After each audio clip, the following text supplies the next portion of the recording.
This is the Caretaker, and you are listening to The Graveyard Show.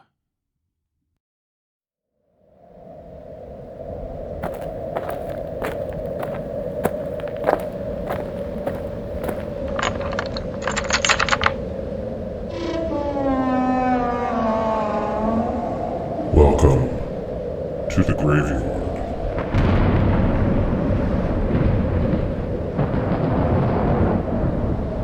And welcome to another edition of the Graveyard Show podcast. I am your caretaker, and the graveyard is open. Well, as you heard at the top of the show, there is no guest for this podcast. It's just going to be you and me for this program. Well, and the guard dog as well. I'll try not to be too loud. I don't want to wake Cujo up. Well, yeah, of course. I mean, you can't have a guard dog and not name it Cujo, right? So this is a first for the Graveyard Show podcast. Basically, what's happening is I have a bunch of interviews that I have lined up for the month of May. I just don't know when they're going to be done. And it's a matter of my guest's schedule as well as my schedule. And sometimes it works out great, sometimes it doesn't. So instead of waiting to do another interview for the show, I figured I would do this particular podcast, and I'm calling it News, Notes, and Joe Bob Returns. I decided to go back and take a look at the numbers for this one. So for the first run of the Graveyard Show podcast back in 2009 and 2010, we being myself and The Undertaker, who filled in for me on a number of shows back in those days, we had done 76 podcasts with roughly 88 guests on those shows. I'm not including any duplicates, because some guests were return guests over time. And then we had a total of 3 monthly contributors that we rotated during the month as well.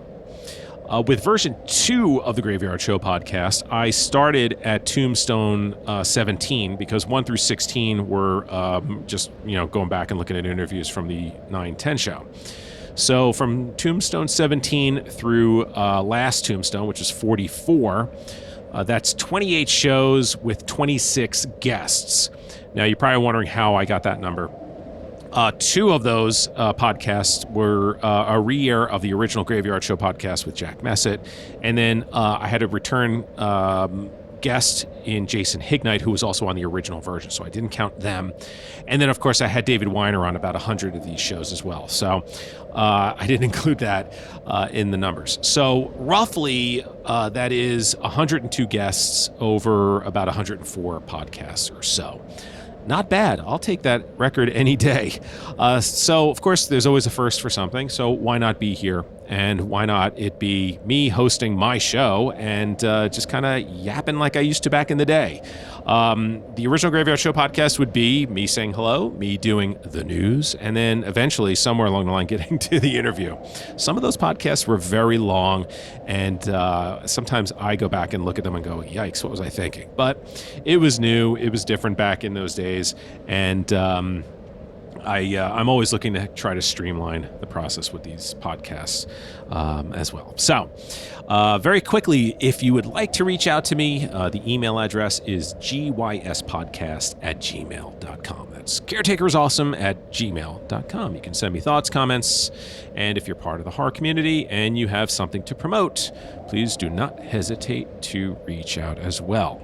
So I'm going to get into news, some other notes, and then I'll give you my thoughts on the return of Joe Bob, Darcy, and the gang to Shudder. But first, let's start with the news. I first wanted to just mention you can catch the boys over at Dead Pit. They are a staple of horror podcasting.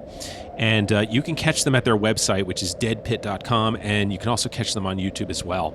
I am on their emailing list. Unfortunately, when I get their emails, it always times out poorly. And I always seem to either forget to do it or it's already past the point. So check them out. It's deadpit.com. And again, you can catch them on YouTube as well. I believe they had Barbara Hershey on talking, doing a live commentary over The Entity not too long ago. So they do stuff like that. Check it out. They got tons of stuff on their YouTube channel. And yeah, they've been around for quite a while. So check them out when you can. So, RLJE Films and Shudder have nabbed the film Allegoria just ahead of its world premiere at Panic Fest. The film is written by Spider One, who also is making his directorial debut. The film stars Chrissy Fox, Adam Bush, Bryce Johnson, and Scout Compton. In the film Allegoria, a group of artists' lives become unwittingly entangled as their obsessions and insecurities manifest monsters, demons, and death. The film is going to be released on VOD, digital, and streaming on Shudder August 2nd. Check it out. There's a new trailer out for the film Monstrous. The film is directed by Chris Sivertson, who did I Know Who Killed Me, as well as All Cheerleaders Die.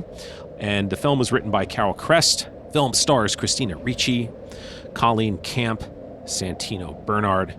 And the synopsis of the film is as follows. A terrifying new horror awaits Laura, played by Christina Ricci, and her 7-year-old son Cody when they flee her abusive ex-husband and try to settle into a new life in an idyllic and remote lakeside farmhouse.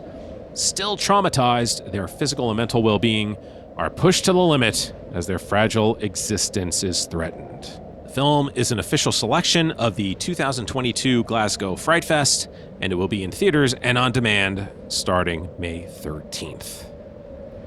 Brief note, Nun 2 is in production. No release date as of yet. That's all I got. I just happened to see that on Bloody Discussing the other day. You probably did as well, so I'm probably not telling you anything new. Arrow Video announced the upcoming release of Giallo Essentials Black Edition. This is going to be Arrow's third Blu-ray collection of classic Italian Giallo movies from the early 1970s. This volume of Giallo Essentials celebrates the range and breadth of the genre, with 3 lesser-seen films from its early 1970s heyday. Those 3 films are Smile Before Death, The Weapon, The Hour, The Motive, and The Killer Reserved 9 Seats. I have to say, I love the titles of these Giallo movies. It's just, they're so provocative and interesting. Stuff you would never see nowadays. Could you imagine a movie coming out today called The Killer Reserved 9 Seats, or Strip Nude for Your Killer, or The Forbidden Photos of a Lady Above Suspicion, a lizard in a woman's skin. Here it is. Your vice is a locked room and only I have the key. Could you imagine any of these titles in today's day and age? It's just so awesome. I love this one, The House with Laughing Windows. That's a good one. I'm looking these up right now because there's no way I would remember all these in my tiny little brain. It's just, The Night Evelyn Came Out of the Grave is a good one. The Red Queen Kills 7 Times. Death Walks at Midnight. There it is. A Time Gone By, that's for sure. Getting back to Giallo Essentials Black Edition, all 3 of the films are going to be restored in 2K from their original camera negatives, including brand new Arrow exclusive restorations of Smile Before Death and The Weapon, The Hour, The Motive, alongside a range of in-depth bonus features. The new collection arrives on July 26th. Speaking of Giallos, Dario Argento's film Tenebrae, or Tenebra, however you pronounce it. I know how I pronounce it.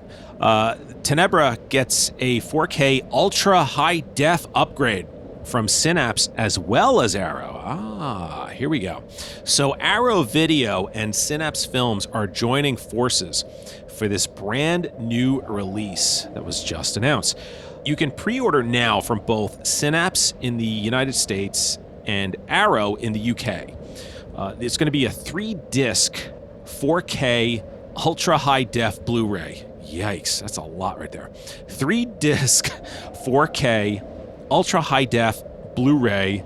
It's going to be a 6,000-piece limited edition box set that pays tribute to the 40th anniversary of Tenebrae, or Tenebra. I liked Unsane better as a title. It's just easier for me to say. The film Tenebrae. See, now I'm in my head with this. The film was released in 1982. There you go. 40th anniversary. See? You already knew that anyway. You didn't need me to tell you that. There's also going to be an alternate 2,000-piece variant cover version of the set that's only available from Synapse Films' website, as well as a Diabolique DVD.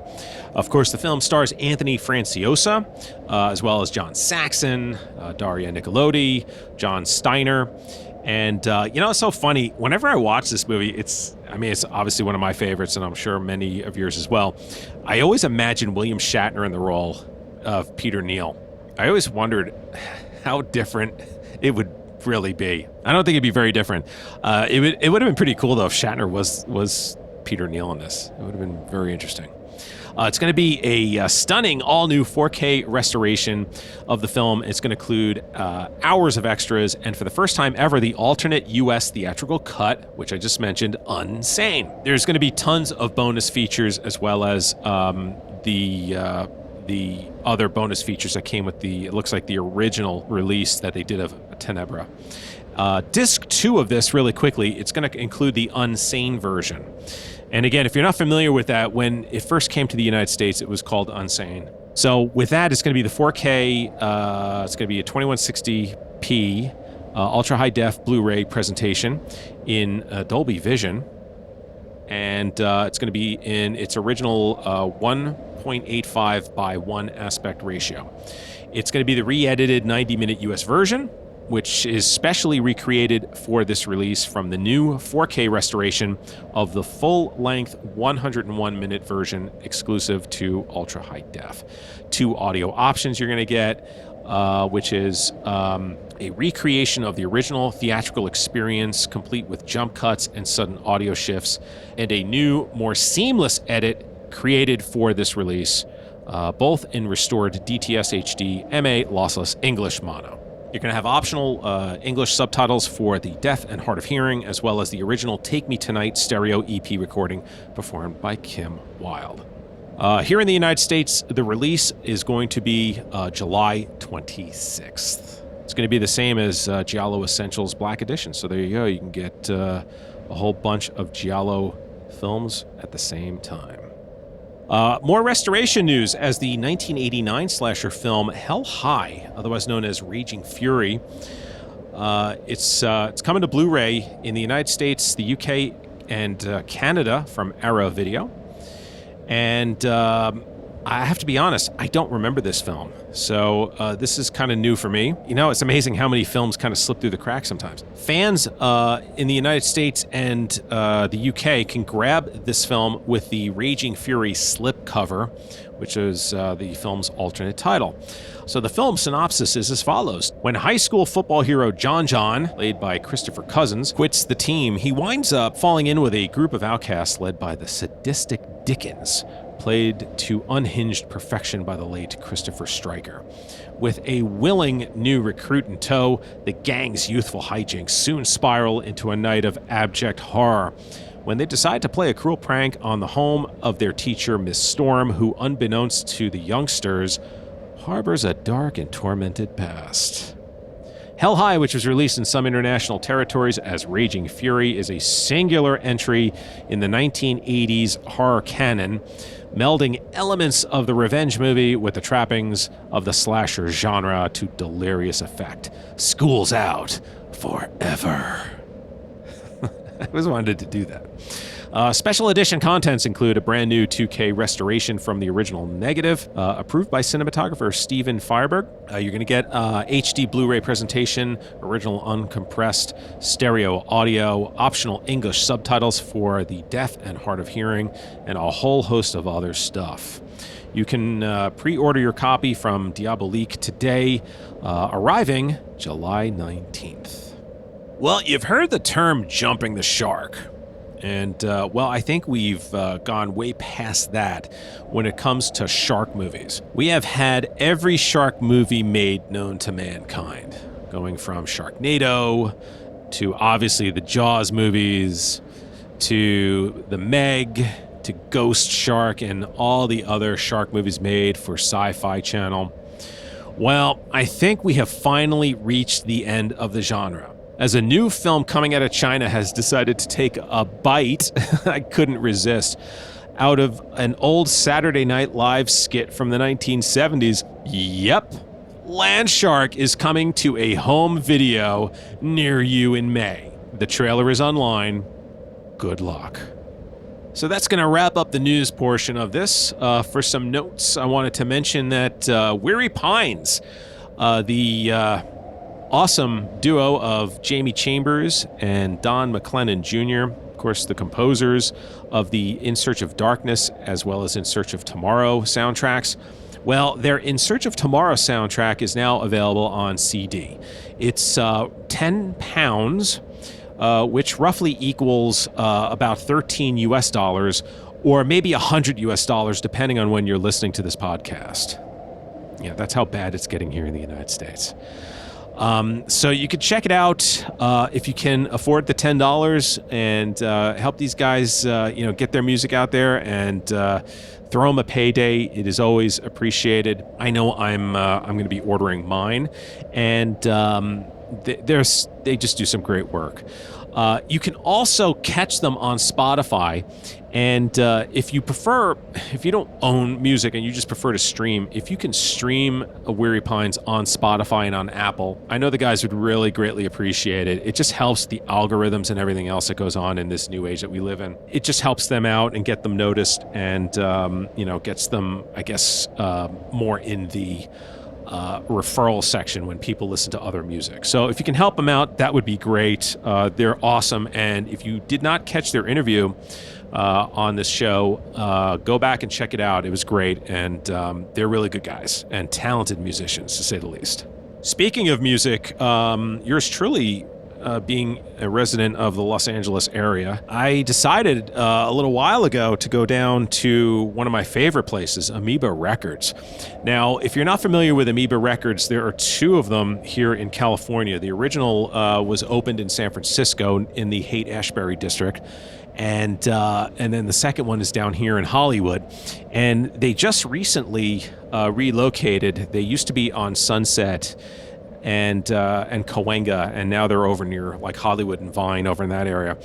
And they moved to a smaller, and smaller's relative, I guess, for them.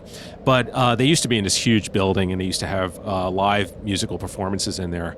And anyway, so they relocated, and they did it, I think it was actually either right before or right when the lockdowns happened, right? So timing, right? So I've only been there once, and I decided a few weeks ago to go and hang out and just kind of kill part of the day down there and just kind of walk around. Because whenever I go to record stores, I'm from the generation of, you go to a record store and you can spend an entire day there. We used to do that in the malls, and even in like Barnes & Noble. Whenever I would go, there's one in the San Fernando Valley I would go to, and it was just ginormous. And it was just you could kill an entire day just walking around, finding different books. And anyway, so getting back to Amoeba. So when I go to Amoeba, I always go through there and then find, a bunch of stuff that I want to buy, and then I wind up changing it. Usually the first couple of CDs I usually pick up never usually make it back because I always change them out for something else. And yes, I still buy CDs. I would prefer to buy vinyl, but I'm currently without a record player. I'm in the process of getting a new one. I just have to find one that I really want to buy. But anyway, so while I'm walking around, I'm kind of looking at, the usual rock and, hanging out and going to the jazz section, going into the soundtrack section. Well, they also sell movies there. And if you go to the very back of Amoeba Records, along the back wall, it kind of runs perpendicular to the punk music area. They have a bunch of boxes, and it literally is like $3.99 and less. Blu-rays and DVDs they're just getting rid of. So, you can find some great stuff in there. I saw a bunch of Dark Knight Blu-rays in there. And anyway, I came across a movie I hadn't seen in a long time, but was featured in Search of Tomorrow. And that movie is The Road Warrior, the classic second Mad Max film.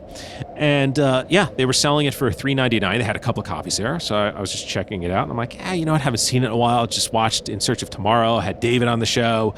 So, $3.99, not breaking the bank. So I bought it and went home to my caretaker's quarters here in the graveyard. Popped it in the old Blu-ray player, and man, I had forgotten how great that movie is. It is so fantastic.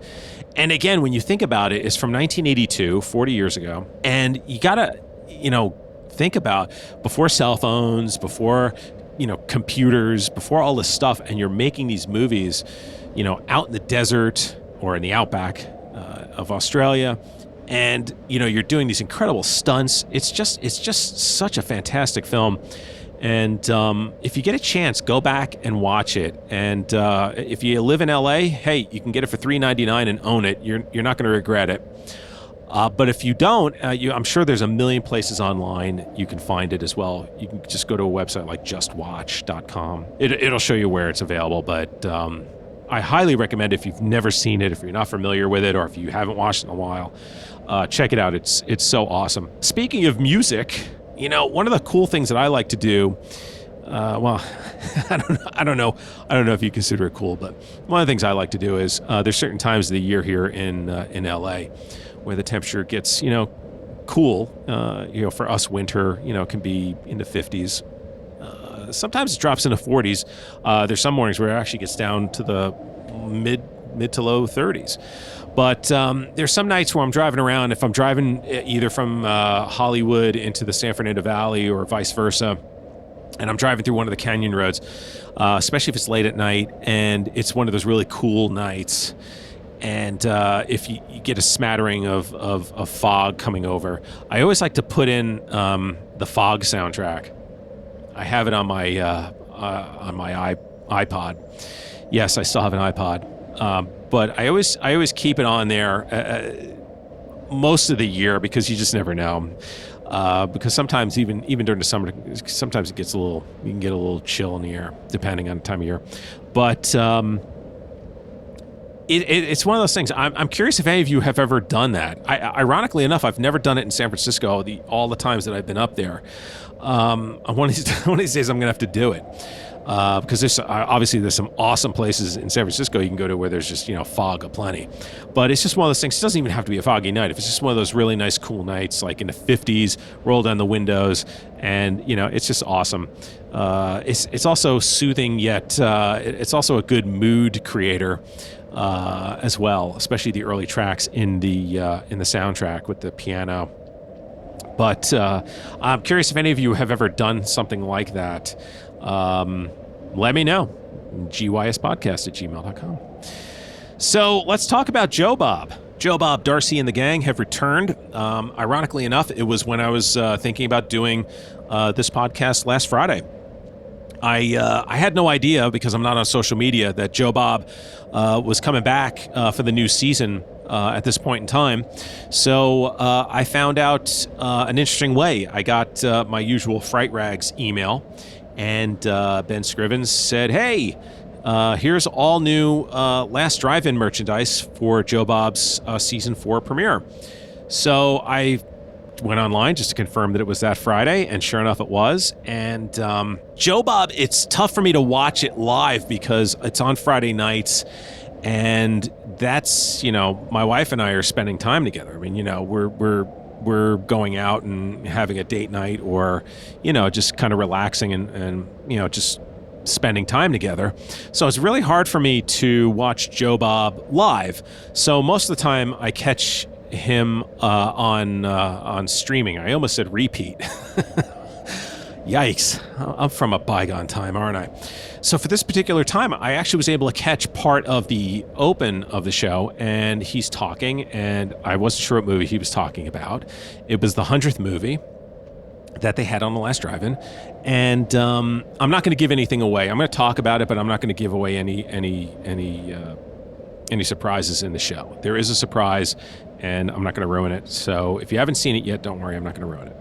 So I'm watching it, and he's talking about the black and white movie. Now, I am going to tell you what movie it is, and there's a reason for that. So if you don't want to know what movie it is, you should bail now.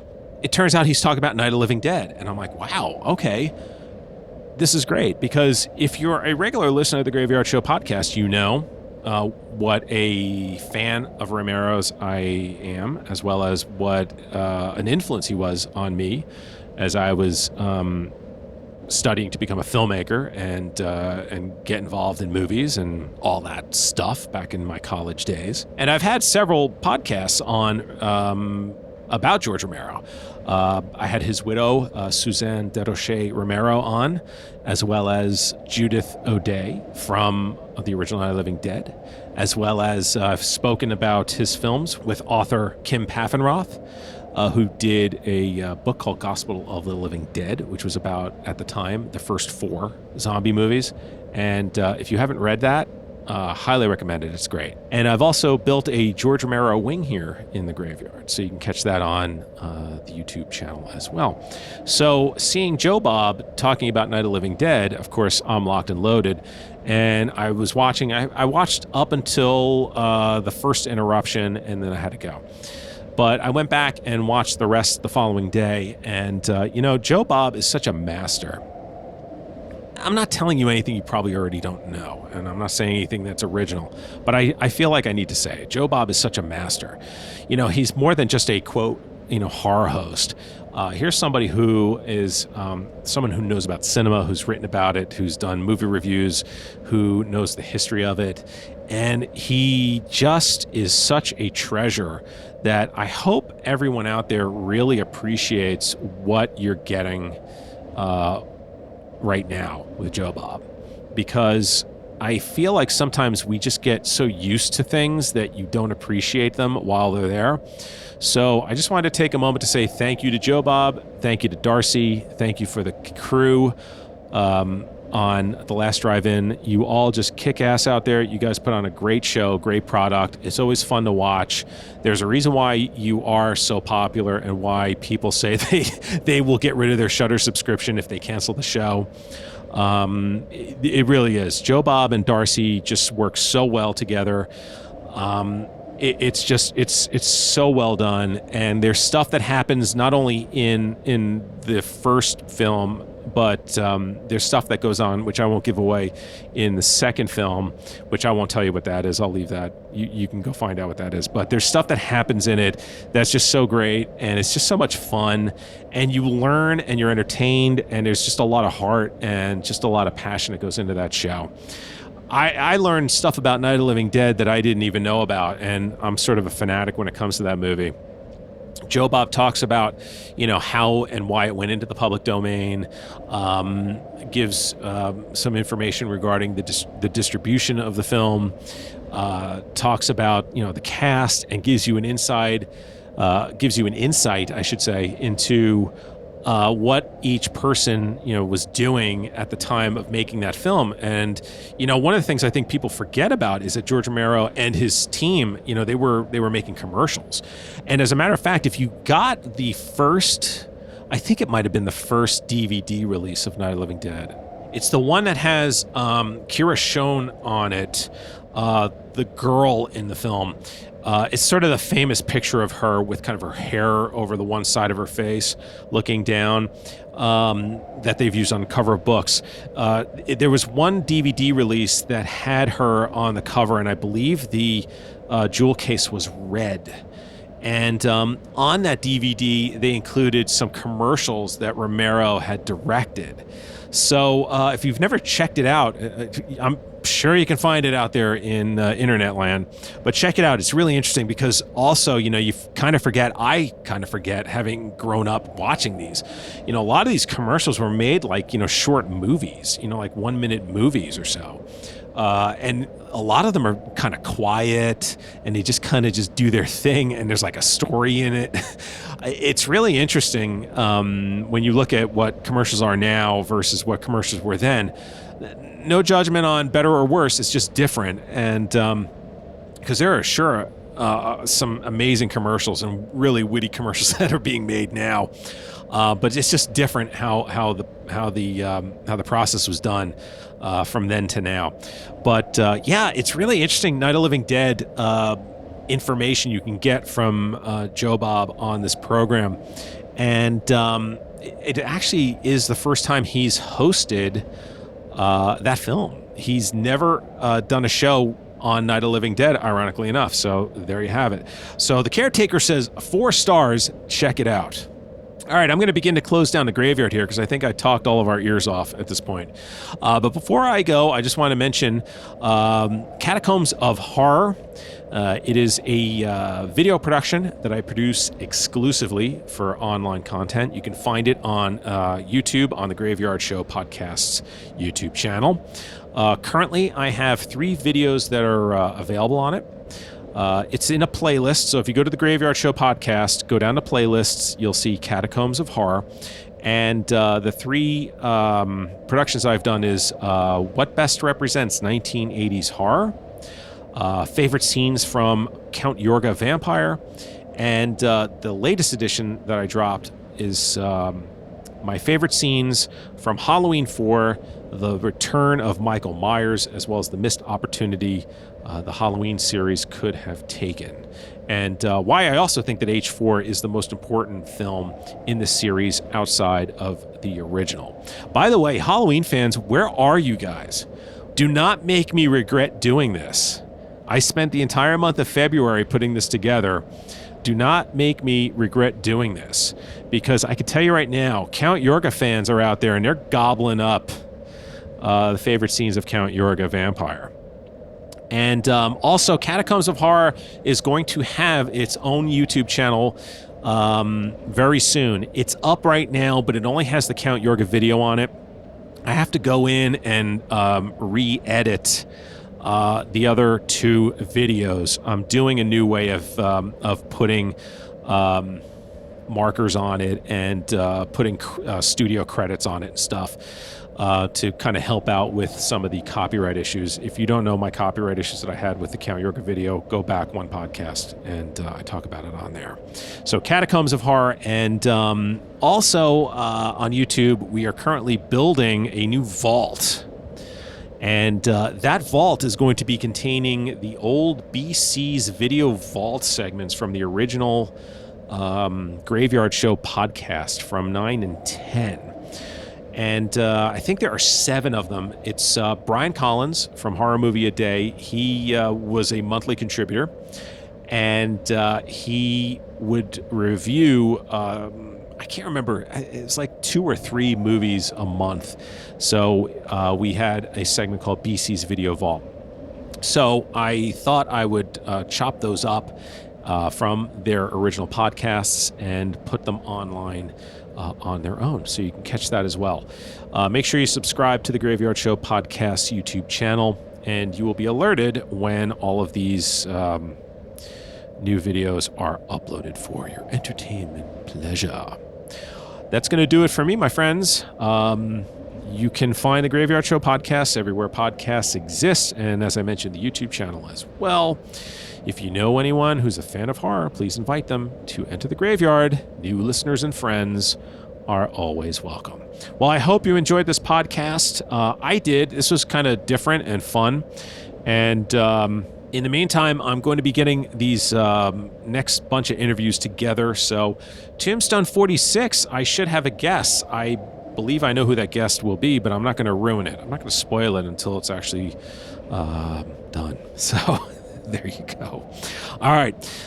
It was great having you here inside the graveyard, and I look forward to seeing you again very soon. And as you exit the graveyard, I would like to remind you to please lock the gate behind you. We wouldn't want anyone to get out. Until next time.